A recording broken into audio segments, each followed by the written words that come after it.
এই সমস্যা একদিনের নয়। এই পুঞ্জীভূত সমস্যার দায় কোনোভাবেই বর্তমান নির্বাচিত সরকার কিংবা কারণ নয়।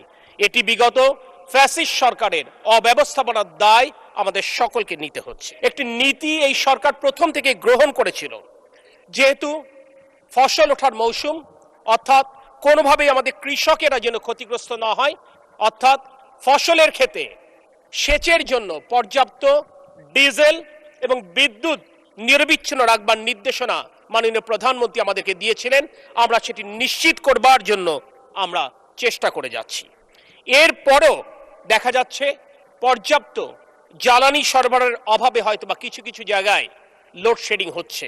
এই বিষয়টি সহনীয় মাত্রায় আনবার জন্য মাননীয় প্রধানমন্ত্রীর পরামর্শে এবং বিরোধী দলীয় নেতার সাথে আলোচনা ক্রমে আমরা রাজধানী ঢাকাতে 110 মেগাওয়াট প্রাথমিকভাবে পরীক্ষামূলকভাবে লোডশেডিং করবার সিদ্ধান্ত গ্রহণ করেছি।